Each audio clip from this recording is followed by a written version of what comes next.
Ողջույն սիրելի հայրենակիցներ, եթերում Նոյան Տապանն է։ Եվ այժմ մենք զրուցելու ենք քաղաքական գիտությունների դոկտոր, ազգային անվտանգության եւ ռազմական հարցերի փորձագետ պարոն Հրաչյա Արզումանյանի հետ։ Ողջույն պարոն Արզումանյան։ Բարև ձեզ Գայանե։ Ինչպես միշտ շատ շնորհակալ եմ, որ եւ ընդունել եք հրավերը եւ ժամանակ, ամենակարևոր ժամանակ եք գտել ձեր այդ լարված աշխատանքի մեջ գտել եւ եկել մեզ մոտ մեր տաղավար։ Աշխարհը գտնվում է պատերազմի առջև, ասում են վերջին, չգիտեմ քանի, 1 տարի է որ անընդհատ են ասում եւ հիմա Սերբիայի նախագահ Վուչիչը իր հարցազրույցներից մեկում պարզապես այսպես ուղիղ տեքստով ասել է այլևս աշխարհում ոչ ոք չի ուզում ոչ լսել, ոչ հասկանալ։ Մեծ բախման առջև են կանգնած բոլորը եւ հարցը եւ ասում է իսկապես լրջորեն պատրաստվում են դրան ամբողջ աշխարհը, ասում է Վուչիչը լրջորեն պատրաստվում է պատերազմի, հարցը միայն նրանում է շարունակում է Վուչիչը, թե ով որ կողմին է պատկանում։ Եվ այսպես, ինչ կողմեր են ձևավորվել արդեն, եթե արդեն այդքան հստակ է ձևակերպումը գնում, եւ շատ պարզ հարց, միամիտ հարց, որտեղ է Հայաստանը, որ կողմի հետ է կամ որ կողմում է Հայաստանը, համեցեք։ Ես պետք է համաձայնեմ Վուչիչի հետ, որովհետև նախագահի հետ, եւ ասեմ, որ ես վաղուց եմ դրա մասին խոսում, 2020 թվականից հետո, փաստորեն ես արդեն ասել եմ, որ աշխարհը մտնում անվտանգության միջավայրում ավելի շուտ աշխատում է ռազմական տրամաբանությունը եւ Արցախի միջոցով Արցախի երկրորդ արշավի հետևանքով Հայաստանը առաջին երկրներից մեկն է, որը մտել է տրամաբանության մեջ, ռազմական տրամաբանության մեջ։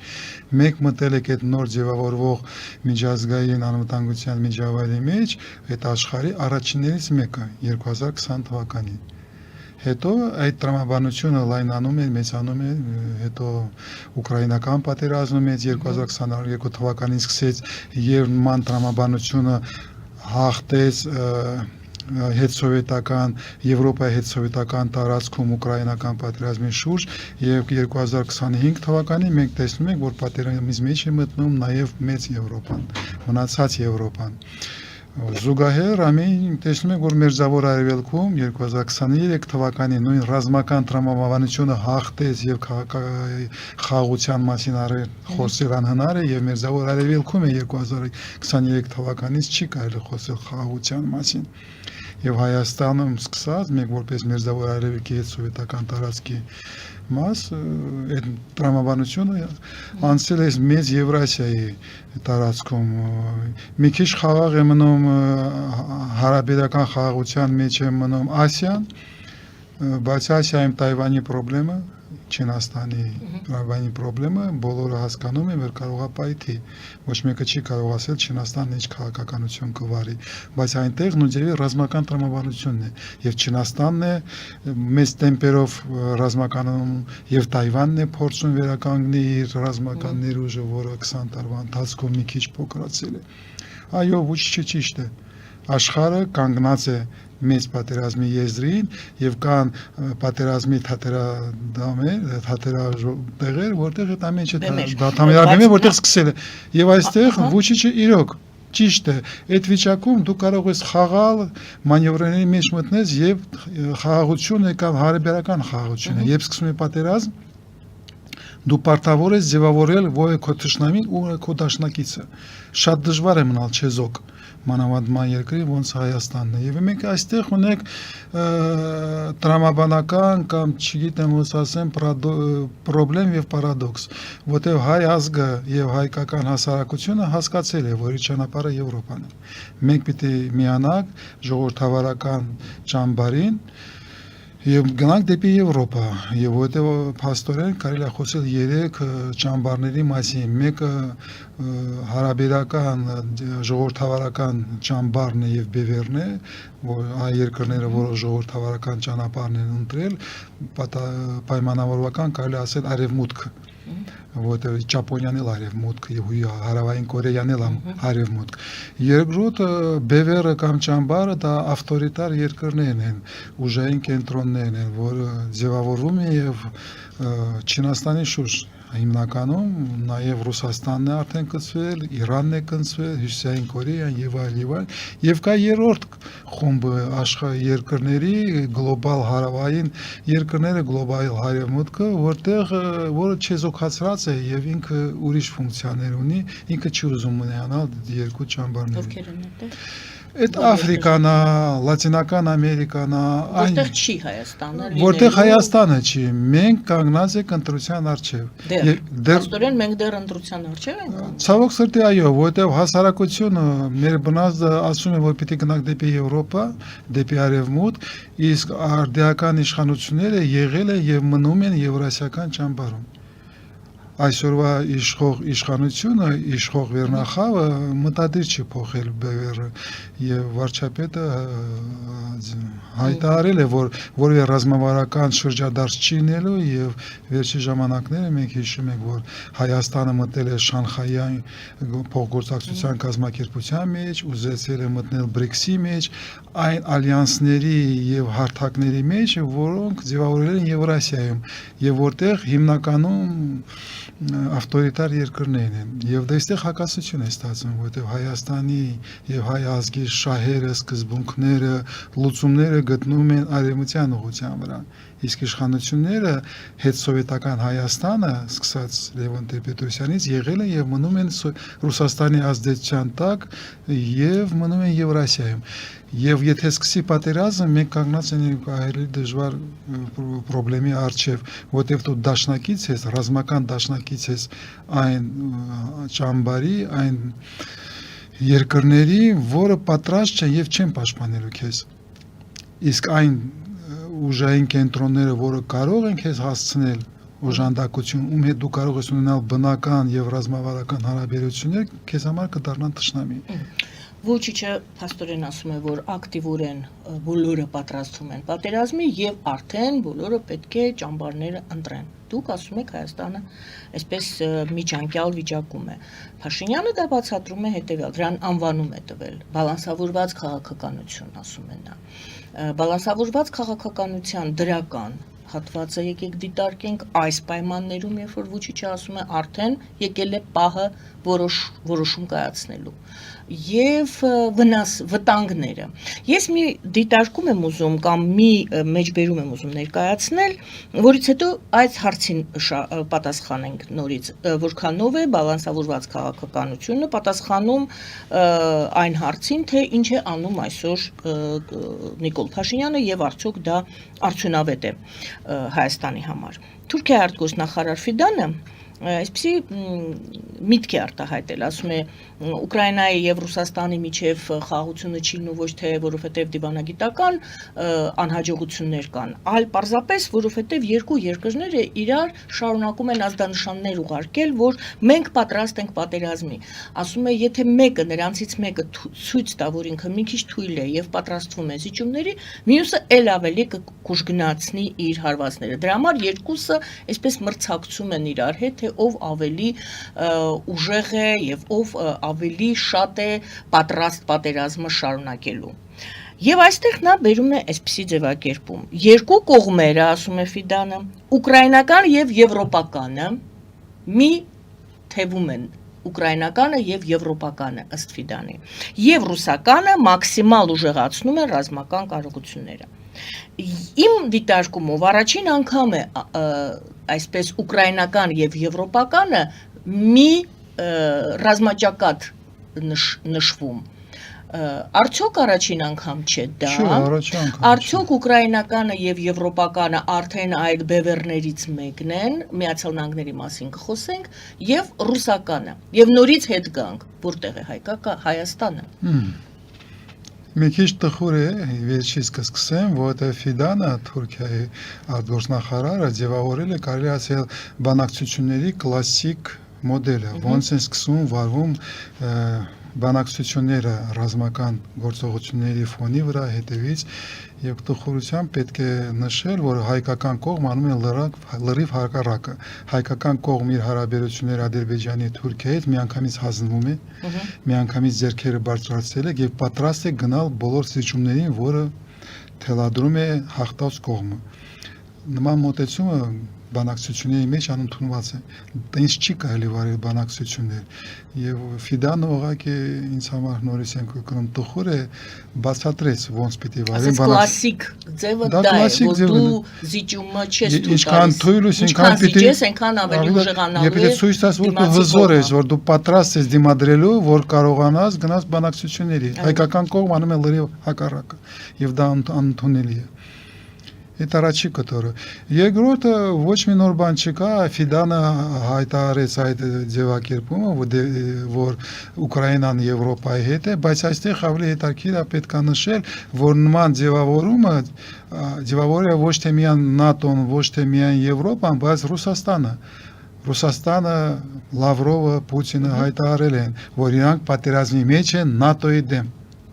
ՆԱՏՕ-ի մեջ Միացյալ Նահանգները դրա համար հարցեցի, իսկ Միացյալ Ես նորից եմ ասում, Պուտինը ՆԱՏՕ-ի մեջ են, բայց Պուտինը հույս ունի, որ ինքը կարողանա խաղացնել, միանվրանել եւ Միացյալ Նահանգները կմնան դուրս այդ պայքարից։ Դրա համար էլ Ֆիդանը ընդգծեց Ուկրաինա եւ Եվրոպա։ Եվ Ուկրաինա Եվրոպա, Թուրքիան խաղում է այդ խաղը, խաղելով Տրամպի հետ, փորձելով Տրամպի հետ հարաբերությունները կառուցել, մեզ համար Հայաստանի համար հիմնականն է, որ Ռուսաստանի համար դա պատերազմ է, դրա համար ես խոսեցի արևմուտքի մասին, ոչ թե Եվրոպայի մասին եւ Միացյալ Նահանգների եւ այլ եւ արդեն մի ուրիշ մակարդակի վրա է։ Հիմնականում դա պատերազմ է Ռուսաստանի ավտորիտար կայսրության Եվրոպայի դեմ։ Եվ այստեղ դու պիտի ընդունես քո տեղը, գտնես քո տեղը։ Գալիս է ցավոք սրտի, որ հետ է գալիս այն շրջանակն է, ֆրեյմն, որի մեջ այդ ամեն ինչը տեղի է ունենում։ Հետ դառնալով Նիկոլ Փաշինյանի հայտարարություններին ես կփորձեմ մի քիչ խորացնել խնդրը։ Պետք է հասկանալ, որ կան խոսքեր, կան բառեր, կան գաղափարներ, որ դու օգտագործում ես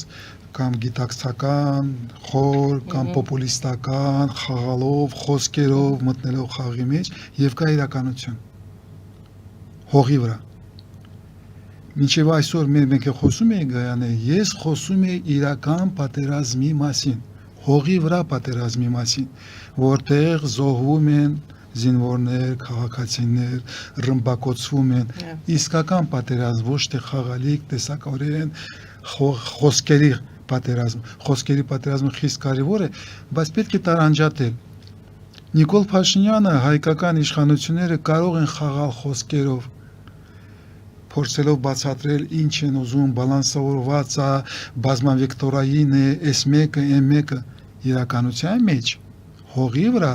Հայաստանի Հանրապետությունը մնում է Ռուսաստանի ռազմական դաշնակից, հապկի անդամ,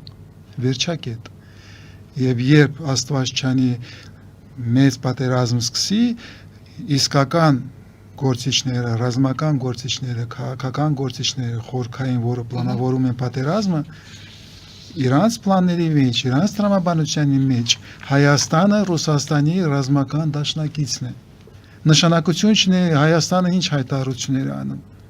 Պետք է տարանջատել, չխաբվել այդ խոսքերով։ Կա ժամանակ, որ խոսքերով կարող ես խաղաս, բայց երբ կանգնած ես պատերազմի եզրին եւ պատերազմի մեջ, դու պիտի ճիշտ գնահատես իրականությունը։ Այսօր Հայաստանը մնում է Ռուսաստանի նորից են կգում ռազմական դաշնակիցը, եւ մենք ունենք շատ քիչ ժամանակ փոխել այդ վիճակը, դուրս գալ ռազմական ալյանսներից, դուրս գալ ռազմական հարաբերություններից Ռուսաստանից, որ կարողանան քեզ գնահատեն որպես դաշնակից ուրիշ ուժային կենտրոններ։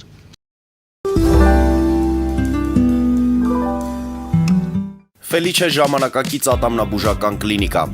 Այստեղ հարմարավետությունն ու խնամքն առաջնային են։ Այստեղ կիրառվում են ատամնաբուժական ամենաժամանակակից տեխնոլոգիաներ, ճշգրիտ ախտորոշում, արդյունավետ բուժում, նուրբ փորձառություն եւ անհատական մոտեցում։ Սկսած սովորական մանրուքներից մինչև առաջադեմ ընթացակարգեր, այստեղ դուք գտնվում եք բարձր որակավորում ունեցող եւ փորձառու ատամնաբուժական մասնագետների ձեռքերում։ Մեր բարեկամական եւ հյուրընկալ անձնակազմն այստեղ է յուրաքանչյուր այցը հաճելի դարձնելու համար։ Ֆելիչե, ձեր առողջ եւ ամենաերջանիկ շպիտը սկսվում է այստեղից։ Եկեք եւ բացահայտեք նորարարության փորձագիտության եւ կարեկցանքի կատարյալ համադրությունը։ Երևան Shipping, սենսացիան ստեղ, հա։ Այո, ճիշտ եք եկել։ Սանդրոցներ Երևան ուղարկելը։ $2.99 ցենտա օթանավով։ Այո, Իսկ եթե դոլար ուղարկես, դոլար ստանան։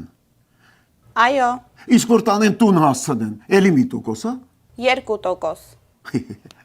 Երասը ծրի է, էլի։ Ժողովուրդ սենսացիա, ծրի է։ Նորթ Հոլիվուդ Գլենդել։ Ջակփաթ հագուստի խանութը երկրորդ մասնաճյուղն է բացել Գլենդելի սրտում, որտեղ կարող եք ձեռք բերել եվրոպական եւ ամերիկյան ընտիր հագուստեղեն, կոշկեղեն, աքսեսուարներ, պայուսակներ ամենահարմար արժեքներով։ Նաեւ կարող եք ցանկացած ապրանք պատվիրել եւ ձեռք բերել կարճ ժամանակում։ Ջակփաթի Գլենդելի հասցեն է 1135 North Pacific Avenue, հեռախոս 818 813 2252։ Ջակփաթ հագուստի լավագույն կենտրոնը Գլենդելում։ 60-ից ավելի ճանաչված եվրոպական բրենդների ինքնատիպ, չկրկնվող եւ մատչելի ընտրանին Fortuna Home and Country House խանութ սրահում։ Նորաոճ սպասք եւ կահույք հորեկա բնագավառի համար, տեքստիլ տնտեսական ապրանքներ, ամեն ինչ գեղեցիկ կյանքի համար։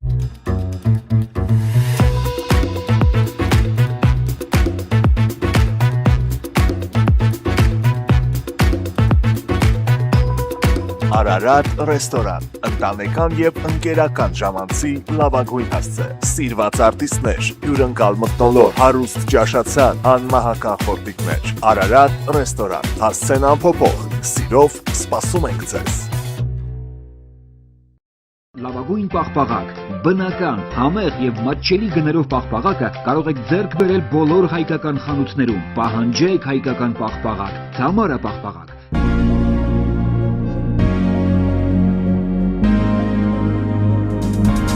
Տպագրեք ձեր գիրքը նոյան տապան տպագրատանը, ինչպես նաև թերթեր, ամսագրեր, բուկլետներ եւ այլն։ Հասցեն քաղաք Երևան, Իսահակյան 28 առաջին հարկ։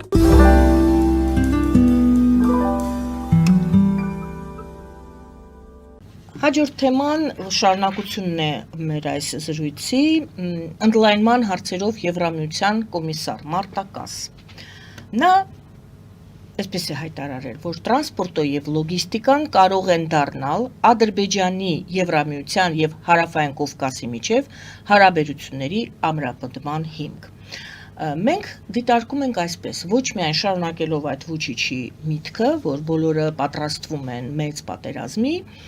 դիտարկում ենք նաև, որ տրանսպորտը եւ լոգիստիկան եւս պատերազմի կարևորագույն հանգույցներ են, պատերազմը վարելու ժամանակ կարևորագույն հանգույցներ են եւ դա եւս նախապատրաստական աշխատանքներ են տարվում այդ ուղղությամբ տարբեր բևեռների կողմից եւ այստեղ նորից գալիս ենք Թրամփի ճանապարհին, քանի որ խոսում է Հարավային Կովկասի մասին այդ կոմիսարը Եվրամիության եւ խոսում է Հարավային Կովկասի միջև հարաբերությունների ամրապնդման հիմքը տրանսպորտը եւ լոգիստիկան է։ Եկեք հիմա տեսնենք այս Թրամփի ճանապարհը, եթե Հայաստանում ոչ թե եթե Հայաստանով է անցնում, հաշվի առնելով որ Հայաստանով է անցնում, իսկ Հայաստանը Ռուսաստանի ռազմավարական գործընկերն է,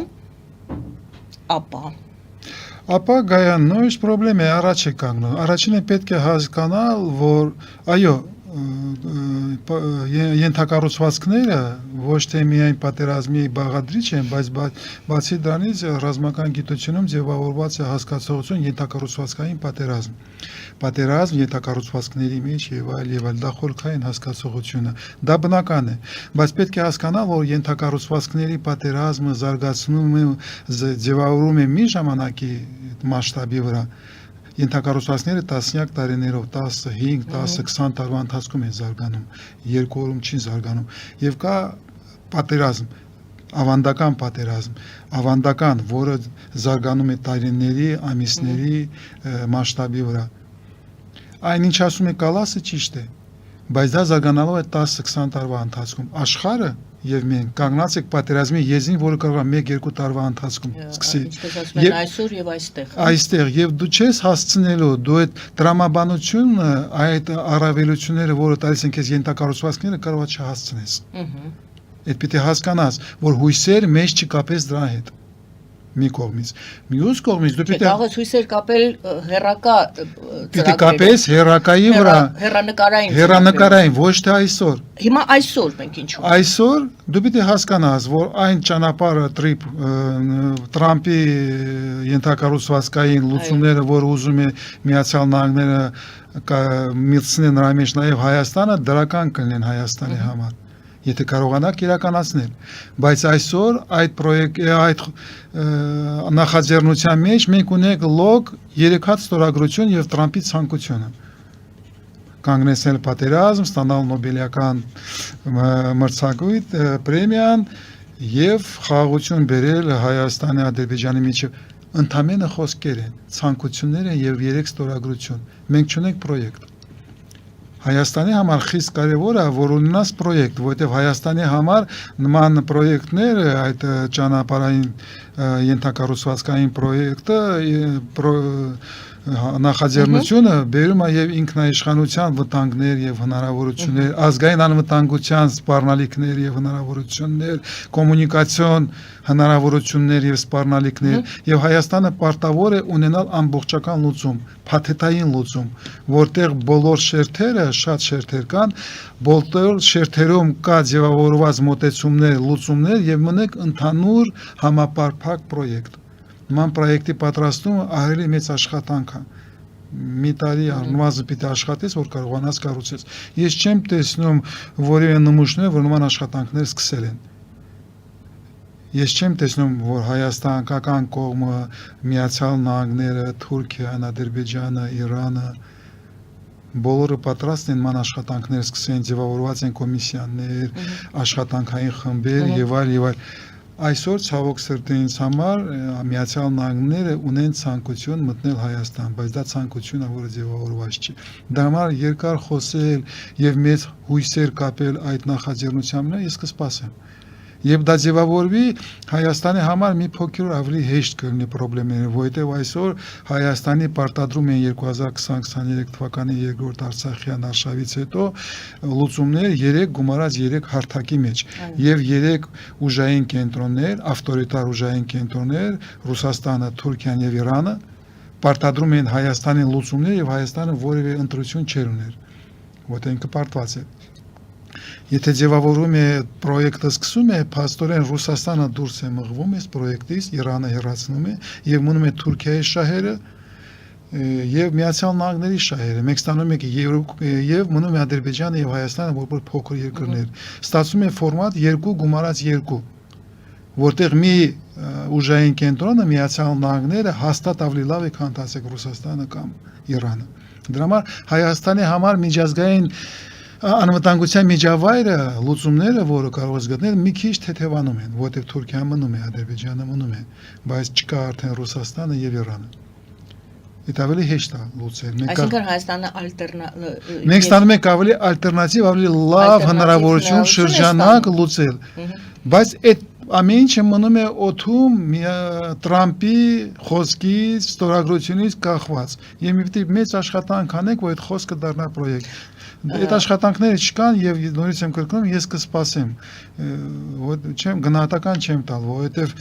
եւ հիմնականը, որ մենք պետք է հասկանանք, եւ դու պրոյեկտ ես կառուցում, այդ պրոյեկտի հիմնական բաղադրիչներից եւ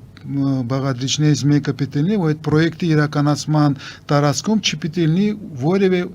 ուրիշ ուժային կենտրոնների ռազմական ներկայացություն։ Եթե ուզում ես այդ պրոյեկտը իրականացնես, Սյունիքում չպիտի լինի ուրիշ ռազմական ուժեր բացի Հայաստանից։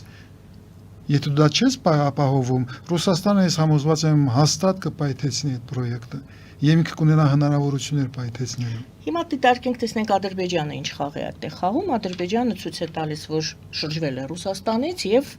դեպի Եվրոպա եւ գնում եւ դեպի Միացյալ Նահանգները, չէ՞։ Տեսեք, նույն այս ձևակերպումը որ բերենք, այդ ընդլայնման հարցերով Եվրամիության կոմիսարը, նա ասում է տրանսպորտը եւ լոգիստիկան Ադրբեջանի Եվրամիության Հարավային Կովկասի միջև հարաբերությունների ամրապնդման հիմք է։ Եվ Ադրբեջանը ասում է, այո, եկեք ինձ վրա ինձ հետ հույս կապեք, ես ազատ եմ։ Չէ, նա չեզոք երկրների, չեզոք ոչ մի քաղաքական բլոկների մեջ մտած չէ։ Հայաստանը մտած է բլոկի մեջ եւ Ադրբեջանը իրեն դիրքավորում է որպես ավելի ազատ պետություն, որին հետ կարելի է հույս կապել, որի վրա կարելի է հենվել, իսկ Հայաստանը տվյալ դեպքում դուք նորից այդ հապկն եք նշում եւ ռազմավարական գործընկերությունը Ռուսաստանի հետ, որ էլի երկակի է, արևմուտքն էլ չգիտի Հայաստանի դիրքորոշումը, դուք էլ չգիտեք, ես էլ չգիտեմ, Նիկոլ Փաշինյանը երևի գիտի։ Կարող է ես այսա ակնարկներով եմ խոսում, բայց կարող է պարզ ավելի ասեմ, ես կարող է Ադրբեջանը պարզ ասի, եկեք գիտեք ինչ, եկեք այս Սյունիքը Հայաստանի այդ հատվածը, որը Հայաստանի տարածքով է գնում, եկեք թողեք ես իմ հարցերս լուծեմ այդտեղ, ես գերիշխեմ այդտեղ եւ ես ձեզ համար կլինեմ վստահելի գործընկեր։ Քանի որ աշխարհը պատրաստվում է պատերազմի։ Սա արդեն պատերազմի խոսակցություն է, ոչ թե խաղաղության ժամանակ հարձակում եւ այլն, այստեղ արդեն շահերի խնդիր է։ Երկրների շահերի խնդիր է։ Տեսնում եք ինչքան պարադոքսալ է վիճակը ստացվում։ Մի ավտորիտար երկիր, որտեղ իշխող կլանը արդեն 30 տարից ավելի իշխում է անփոփոխ, ասիական ավտորիտար երկիր, որը միմիկրիայի մեջ է, որ դեմոկրատիկ է եւ այլ, փորձում է գտնել եւ գտնում է Եվրոպայում աջակցություն զուտ պրագմատիկ ոլորտում էներգետիկ անվտանգության հարցերում Ադրբեջանը կարևոր է Եվրոպայի համար, որ ուզում է Ռուսաստանից կտրվի։ Օգտագործելով պրագմատիկ այդ մոտեցումները կարողանում է հասնել շահերին։ Հայկական կողմը, որտեղ հասարակությունը, ժողովուրդը, եվրոպական մշակույթի մաս ենք, ժողովրդավարական ենք, ունենք իշխանություններ, որ ամեն ինչ անում է, որ մենք ունենք ավտորիտար եվրասիական ճամբարում եւ դրա վտանգների մասին ենք եւ առաջացնում է ահռելի մեծ վտանգներ։ Այդ ահռելի վտանգների հետևանքով փաստորեն կարելի ասել մենք կորցրել ենք Արցախը։ Հույս դնելով Ռուսաստանի վրա որպես անվտանգության երաշխիք, ռազմական անվտանգության երաշխիք, չտեսնելով եվրոպական լուծումներ, արևմուտքի լուծումները, չեզոք լինելու հնարավորությունները, մենք պարտվել ենք եւ կորցրել ենք Արցախը։ Երբ Թուրքիան Ադրբեջանի հետ բացատրել են աշխարհին, որ այն լուծումը երբ իրանք վերահսկողում են, վերցնում են, ոչնչացնում են Արցախը, ընդունելի կլինի բոլորի համար։ Փակագծերում չմոռանանք Իսրայելի դիրքորոշում, Իսրայելը չեմ ուզում բարդացնել, իհարկե Իսրայելը, Պակիստանը եւ հայկական Արցախ, իհարկե, այո։ Բայց պարադոքսալ է եւ արդյոք Ադրբեջանը կարող է խաղալ նույն խաղը եւ նաեւ Սյունիքում եւ Հայաստանի ընդհանրապես հետ կապված, ոչ թե միայն Սյունիքում, դու խոսում ես Սյունիքի մասին, բայց Ադրբեջան եւ Թուրքիան կարող են այդ հարցը դնել ողջ Հայաստանի մասին եւ պայմանավորվել Տրամպի արևմուտքի հետ, ճակետներում Ռուսաստանի հետ նորից, որ Հայաստանը թող լինի մեր անվտանգության համակարգի մի մաս, նշանակություն չեն որ դրոշ ունի, բայց պետական ինքնաիշխանությունը դե ֆակտո ոչնչացնում է, որը դիտարկվի Ռուսաստանի դեմ պայքարի կոնտեքստում։ Ռուսաստանը Արցախում ինձ համար անսպասելիորեն ընդունել է այդ լուծումը։ Ես չէի սպասում, որ Ռուսաստանը կարող է հանձնել ազգային շահերը, դարավոր ազգային շահերը զիջի Թուրքիային, երբ ինքը ունի Թուրքիայի ներկայությունը, ռազմական ներկայությունը իր սահմանների վրա։ Ես չէի մտածում, որ Ռուսաստանը կարող է այդ քայլին գնա։ Եթե ռազմավարական սխալներ մինչև 2020 թվականը, բայց արդյոք այսօր նույն ճակետներում սխալը չի կարող կատարվի ողջ Հայաստանի անդրադառնալով։ Եվ ինչու Նիկոլ Փաշինյանը այսօրվա արդիական իշխանությունները չեն մտածում, որ չմտնեն նորից այդ զողակի մեջ, մնալով Ռուսաստանի ռազմական դաշնակից եւ ստանալով նույն արդյունքները։ Խայտարակ վիճակ է, եթե խորանում ես Գայանը։ Եվ մտածել, որ դու կարող ես բազմավեկտորային, բալանսավորված եւ մնացած խոսքերով խափես ուժային կենտրոններին, խափես այդ հզորներին, որ ունեն նրանց շահերը եւ գիտեն նրանց շահերը, ոչ թե թղթի վրա, բայց հողի վրա։ Դա շատ միամիտորեն է։ Գիտեք ինչ, եթե Հայաստանը լիներ կղզի, ոմանք ասում են Հայաստանը իրեն կղզի է զգում, մեծերը, այսպես մեծ խաղացողները իրար կարող են հարվածել, պատերազմ անել, հետո ինչ որ պատերազմը վերջանա, մենք կարողանանք այդ կղզի վրա սպասել այդ փոթորիկը երբ կանցնի, բայց արդյոք Հայաստանի ճանապարհներով չեն անցնում այդ մայրուղիները, այսպես ասած, այդ սնուցող ճանապարհները մեկ, այդ մեկ հարցն է Հայաստանը կարող է մնալ չեզոք եւ որպես կղզի, այսպես մի թփի տակ, մի թե տերևի տակ սպասի մինչեւ այդ պատերազմական գործողությունները կատարվեն, մեկը մյուսին ջարդի, դա մի տարբերակ է։ Երկրորդ տարբերակը ձեզ կհակադարձենք, ասեն, այո, գուցե Հայաստանը երբ արել է Փաշինյանը, չի գնում դեպի արևմուտք, այլ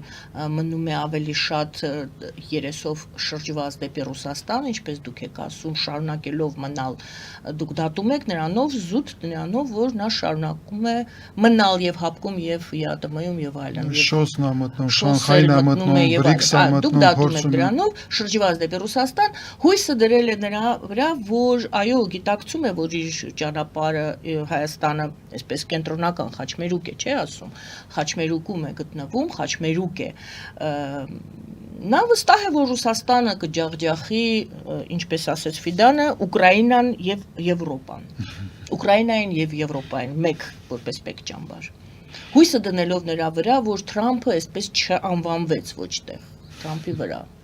Այսպես Թրամփի հետ համագործակցությամբ նա տեղը կդնի եւ կհաղթահարի եվրոպական, ուկրաինա-եվրոպական վտանգը։ Առաջինը, վերջի ժամանակների շատ եմ այդ խոսքը կրկնում, պետք է մնալ իրականության մեջ։ Իրականության մեջ, աշխարհաքաղաքական տրամաբանության մեջ Հայաստանը իրոք իզոլացված է։ Դա քո իրականությունն է։ Դու այսօր իզոլացված ես եւ ունես հզոր ուժային կենտրոններ քո սահմանների վրա, որը քեզ համար թշնամական են Թուրքիան,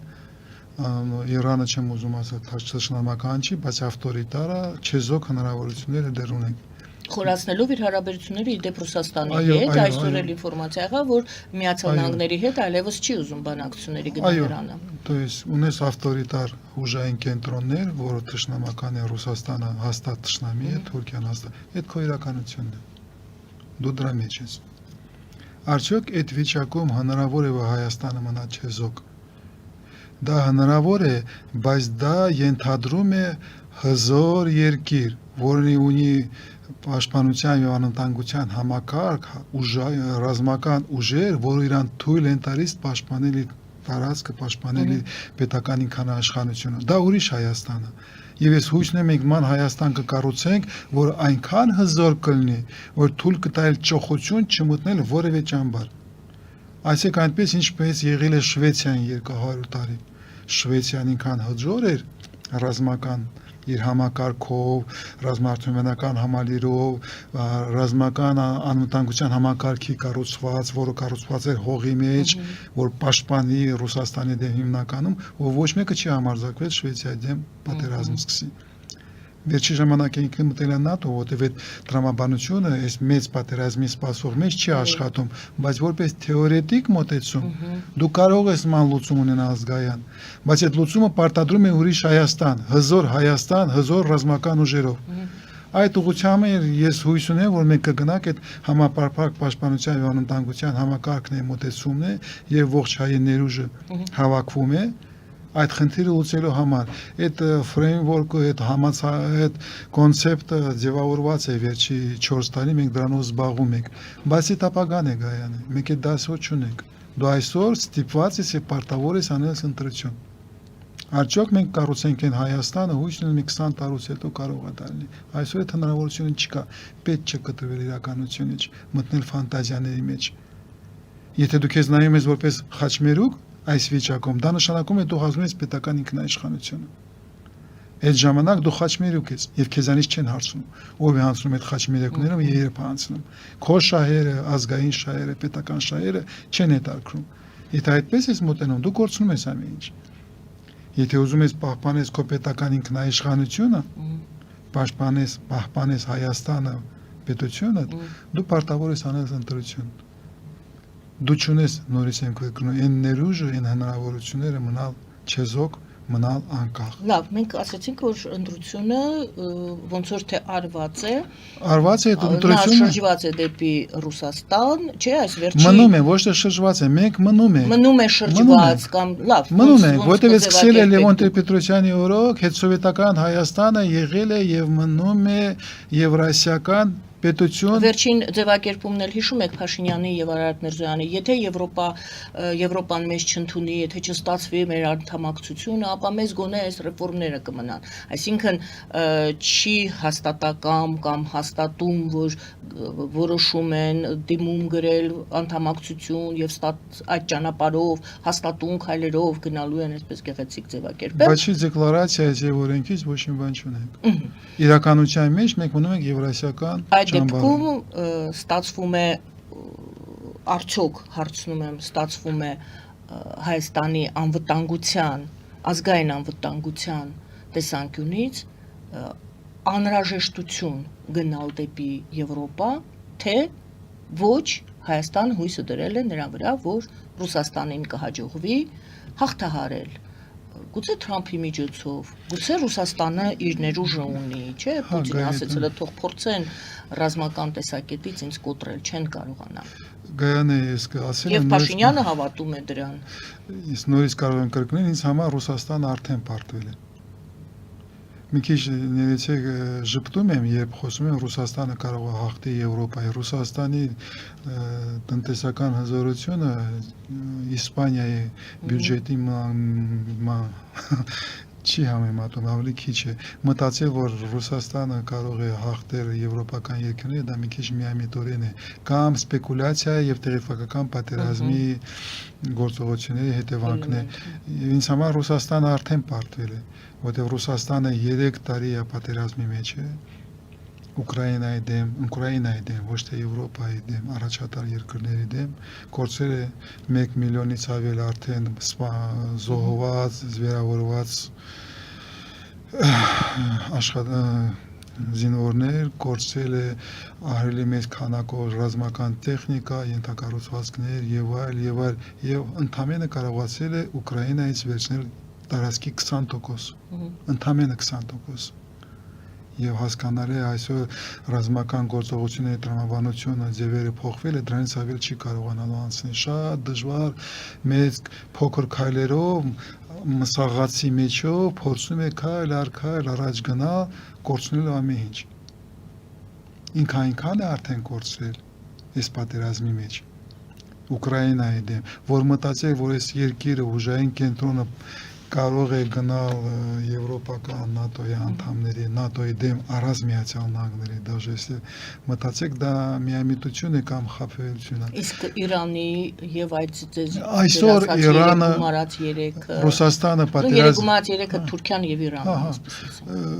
Ռուսաստանը պատերազմի մեջ է Ուկրաինայի դեմ, արդեն ունենալով որպես դաշնակից Իրանը, Հյուսիսային Կորեան, Չինաստանը ավտորիտար երկրներ արդեն հավաքված են։ Եվրոպան, արևմուտքը չի կարողանում հավաքվել Թրամփի վարքի հետևանքով այդպես ձևավորենք, հա, բայց մնացածը կամաց կհավաքվի, դաժե եթե հավաքվի, չհավաքվի, Եվրոպայի ներուժը, ռազմական ներուժը հերիք է կանգնեցնել Ռուսաստանին, բայց այդ նորից եմ կրկնում, այդ ճակետներով կարճաժամկետ մակարդակի վրա, եթե վերցնում եք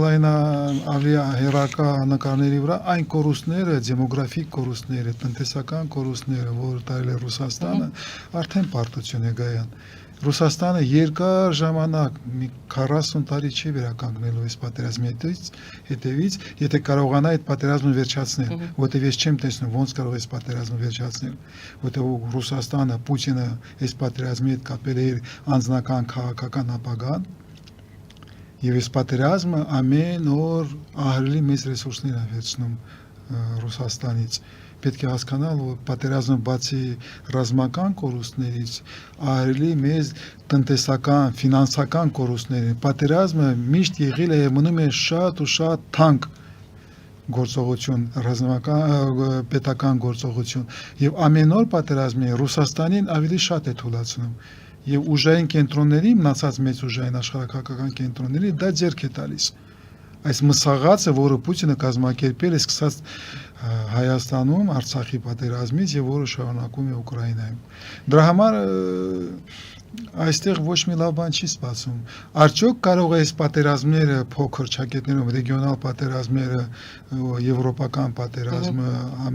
ուկրաինական, Մերձավոր Արևելքի, իսրայելական պատերազմը դառնալ ամբողջական մեծ համաշխարհային պատերազմ, այսօր ոչ մեկը պատասխան չի կարող տալ, եթե դու քեզ հարգող փորձագետ ես, ոչ մեկը չի կարող երաշխիք տալ, որ այդպես զարգացումներ տեղի չեն ունենալու։ Բայց արդեն այսօր Ռուսաստանը մտնելու է համաշխարհային պատերազմի տրամաբանության մեջ ահռելի թուլացած։ Եվ դա իրականություն է, որը հայկական կողմը պիտի հաշվի առնել։ Ռուսաստանը ոչ մի դեպքում չի հասնելու Հայաստանի ինչ որ ձևով օգնել։ Եթե այդպես մտադրություն ունի, բայց Հայաստանը Ռուսաստանի համամ եղել է եւ մնում է գոյաբանական, սպառնալիք եւ թշնամի։ Այս է պարադոքսը եւ որը մենք ունենք դիվանագիտական, քաղաքական դաշնակից, որը իրականում քո թշնամին է։ Եվ մեր իշխանությունները չեն ուզում լուծել այս խնդրը ի վերջո։ Որքան Վեց ժամանակ տար- ունեն։ Ունեիք արդեն 5 տարի է անցել Որքան Գայանի։ դեռ ժամանակ ունեն Հա։ մեր իշխանությունները Այդ ժամանակը շատ շատ Վերջանում սպառնում է է, երևի, սպառնում է իհարկե, սպառնում է։ որտեղ ոչ թե մեր ցանկությունն է կամ Ռուսաստանի ցանկությունն է, այս միջազգային անվտանգության միջավայրում զարգացող process-ների հետևանքն է կարող լինի։ Ոչ մեկը չի կարող ասել ինչքան մեկ ժամանակ ունենք՝ մի ամիս, մի տարի, 10 տարի, չէ 10 տարի։ Դժվար է, շատ ասեցի։ Ոչ մեկը չի կարող նման երաշխիքներ տալ, որ այն վիճակը, որ մենք ունենք լայնածավալ ռազմական գործողություններ, կարող է երկար շարունակվի։ Ես շնորհակալ եմ այսօրվա զրույցի համար, մենք երևի թե ավելի շատ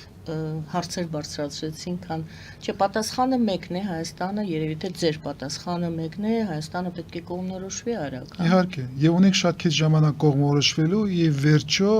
կտրել այն կապերը, որը քեզ թուլացնելու են։ Կտրել այն շղկաները, որը քեզ խանգարում են։ Վերջ տալ ժամանակ ունես դեռ։ Կարող եք ժամանակ արդեն չհասցնես։ Շնորհակալ եմ, պարոն Շնորհակալ եմ Ռազմանյան։ Գայանե։ Շնորհակալություն։ Շնորհակալություն սիրելի հայրենակիցներ, քաղաքական գիտությունների դոկտոր, ազգային անվտանգության եւ ռազմական հարցերի փորձագետ Հրաչյա Արզումանյանն էր մեր զրուցակից այսօր։ Զրուցվար մեր Գայանե Առաքելյանը։ Բարին ձեզ։